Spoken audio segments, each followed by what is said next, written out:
మీలాగానే సంతానం లేక బాధపడుతున్న ఎంతో మందికి మీరు ఒక ఇన్స్పిరేషన్గా, ఒక మోటివేషనల్గా ఉంటారనే ఉద్దేశంతో మీరు సక్సెస్ అయ్యారు. కాబట్టి మీకు సక్సెస్ ఎలా అయ్యారు, ఏ విధంగా ఈ సక్సెస్ని తెచ్చుకోగలిగారు అనేది తెలిస్తే మిగతా వాళ్ళు కూడా కాస్త ఉపయోగించుకుంటారు. వాళ్ళలో కూడా ఒక ధైర్యం కలుగుద్ది. మాకు కూడా ప్రెగ్నెన్సీ తెచ్చుకునే మార్గం ఒకటి తెలుసుకున్నాము అనే ఒక ధైర్యం కలుగుద్ది.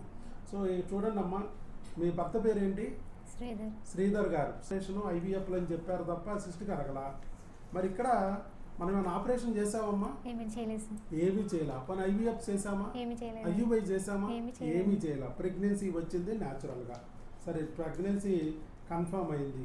అది చూడండి, అక్కడ కూడా వచ్చిన ప్రెగ్నెన్సీ కూడా ట్యూబ్లో రాలా, గర్భసంచిలో వచ్చింది. నార్మల్ ప్రెగ్నెన్సీ అని ఇచ్చారు. అలాగే ఒవేరియన్ సిస్టులు అనేవి ఇంకా ఉన్నాయి. మీకు సిస్ట్ ఉన్నా గెడ్డ ఉన్నా బిడ్డను తెచ్చుకోవచ్చు. బిడ్డ వస్తే గెడ్డ అణిగిపోద్ది అని మనం డాక్టర్ వైఎస్ బాబు మ్యాజిక్ ఫార్ములా ద్వారా ఎంతోమందికి ప్రూవ్ చేశాం. ఒవేరియన్ సిస్ట్ ఉన్నా, చాక్లెట్ సిస్ట్ ఉన్నా, హెమరేజిక్ సిస్ట్ ఉన్నా, ఫైబ్రాయిడ్ ఉన్నా, పాలిప్ ఉన్నా, ఎడినోమయోసిస్ ఉన్నా, ఎండోమెట్రియోసిస్ ఉన్నా, ఇర్రెగ్యులర్ సైకిల్స్ ఉన్నా, పీసీఓడి ఉన్నా ప్రెగ్నెన్సీ తెచ్చుకోవచ్చు న్యాచురల్గా. లాప్రోస్కోపీ అక్కర్లేదు, హిస్ట్రోస్కోపీ అక్కర్లేదు, ఐవీఎఫ్ అక్కర్లేదు అని చెప్పాము. అదేవిధంగా నీకు కూడా ప్రెగ్నెన్సీ వచ్చింది కదమ్మా. ఒక టీకా 10 రోజుల మందులతోనే ప్రెగ్నెన్సీ వచ్చింది న్యాచురల్గా. ఓకే, మరి మిగతా వాళ్ళకు కూడా ఈ ధైర్యం కలగాలంటే నీలాంటి వాళ్ళు చెప్పే మాటల వల్ల ఆహా ఇలాంటి మందులు కూడా ఉన్నాయా, అది కూడా ఇంగ్లీష్ మందులు, మనమేమో తయారు చేసిన మందులు కాదమ్మా. ఈ భారతదేశంలో 100 ఏళ్ల నుంచి తయారైన మందులే మనం ఇచ్చింది. ఇందులో ఏమి మ్యాజిక్ ఏంటంటే వాడే విధానం మ్యాజిక్ అంతే. నీకు మీ ఆయనకి ఇద్దరికి ఇచ్చామా, నీ ఒక్కదానికే ఇచ్చామా? మందులు ఇద్దరికి కలిపి ఎంత అయినాయి అమ్మ మందులు ఖర్చు? 2 నెలలకి తీసుకున్నాం సార్, తక్కువ. 2 నెలలు అంతే సార్.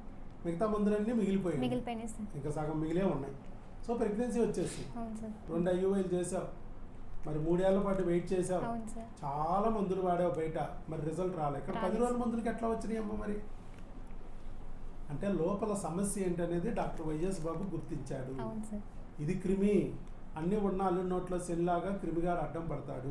ఆ శనిగాడిని తొలగించకపోతే హాస్పిటల్ డాక్టర్స్ అనేవారు నీకు అసలు ఏ ప్రాబ్లం లేదు, కానీ ఎందుకు ప్రెగ్నెన్సీ రావట్లేదు నాకే అర్థం కావట్లేదు అని.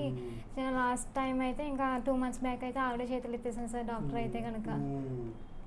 అన్ని ఉన్న అల్లు నోట్లో శనిలాగా ఇట్లా క్రిములు ఉండి గర్భసంచిలో గడ్డలు రావచ్చు, అండాశయాల్లో గడ్డలు రావచ్చు, వీర్యకణాలను నాశనం చేయొచ్చు, అలాగే అండాలని డ్యామేజ్ చేయొచ్చు, క్వాలిటీ లేకుండా చేయొచ్చు, బిడ్డ పుట్టకుండా చేయొచ్చు, వచ్చిన బిడ్డను అబార్షన్ చేయొచ్చు, అవకరాలు కలిగించవచ్చు. అందుకనే మనం ఏం చేస్తున్నాం, ఆ క్రిముల్ని తొలగించాం, భర్త నుంచి భార్య నుంచి. 10 రోజుల పిల్లలు ఇద్దరు వాడారు. ఇట్లా ఎవరు చేయనివి, ఎవరు చూడనివి మనం 52 రకాలైన ప్రాబ్లమ్స్, గర్భసంచిలో ఉండే 52 రకాల ప్రాబ్లమ్స్, వీర్యకణాల్లో ఉండే దోషాలు 52 చెక్ చేసి వాటికి సరైన మందు ఇస్తున్నాం. అందుకే కరెక్ట్గా మందు సమస్యకి పడిపోతుంది, సమస్య క్లియర్ అయిపోతుంది. అందుకే నీ శరీరం నీ బిడ్డని త్వరగా ఇవ్వగలుగుతుంది. అది ఆల్ ది బెస్ట్ అమ్మా, గాడ్ బ్లెస్ యూ. అలాగే చక్కగా మందులు వాడుకుంటా ఉండండి, మీ బిడ్డ అతి తొందరలోనే మీ దగ్గరికి వస్తుంది. శీఘ్రమేవో సుపుత్ర సుపుత్రిక ప్రాప్తిరస్తు.